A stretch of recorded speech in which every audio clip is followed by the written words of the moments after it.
Dear baseball, where to begin? I was lucky to find you at a young age, swinging my wooden Red Sox T-ball bat when I was 4 years old, pretending to be guys like Manny Ramirez, Nomar Garciaparra, and later my favorite, David Ortiz. My green monster was a line of pine trees we had between our yard and the neighbors, and day after day I dreamed of being just like my heroes and hitting it over. I would ask my mom and sisters to come outside and sit in lawn chairs and make me feel like I was in the real Fenway Park as my dad would pitch to me.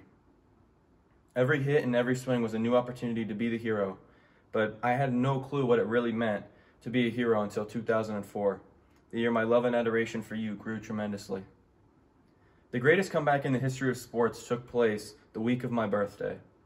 I'll never forget my birthday wish that I had that year. Please, just let us win one game.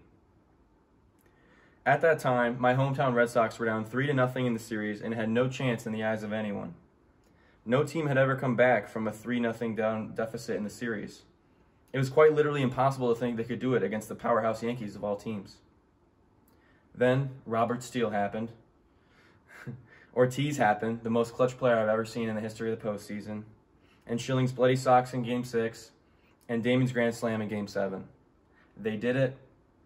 They did it. Living those moments, I got to see the city, the people, the unbridled joy and pure euphoria and the transformation of a city from being lovable losers to, 2 weeks later, world champions. I knew right then and there this was way more than just a game. In those moments, I found my why. No matter what it took after that, I promised myself I wouldn't stop playing you and enjoying you until I was getting dragged off the field. You provided me the opportunity to enjoy my dream in ways I never imagined possible. Years later, I thought my dream was getting close to its end. A junior in high school, I was a decent player, but not a college-level player. I saw my friends start to get interest, and I was still at the back of the pack. That year, on December 12th, my grandpa, who we call Papa, and my biggest supporter, had a massive stroke in our kitchen and was not breathing. He was pronounced dead for 9 minutes, and we thought we had lost him. He was the biggest baseball fan I knew. He would tell me stories of the New York Giants and the Brooklyn Dodgers, all the games he went to, the things he saw, and the stories of his favorite moments. Yet here he was, clinging to life in a hospital bed, with all the doctors telling us that this was the end of the road.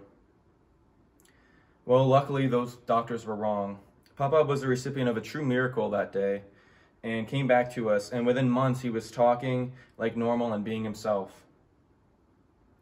He had a gift for me that he wanted to give me shortly after he got home. It was a Christmas gift that he had held onto for a while. He was waiting for the right time.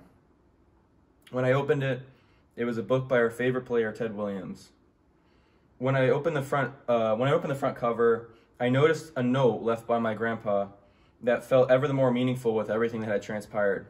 It had the date, 12/25/13, and it just said, "Enjoy your dream. God bless you, Papa." To this day, it is still a photo I look at every day to remind me why I play. It brought my love for baseball to new heights, helping motivate me to work even harder than I had before.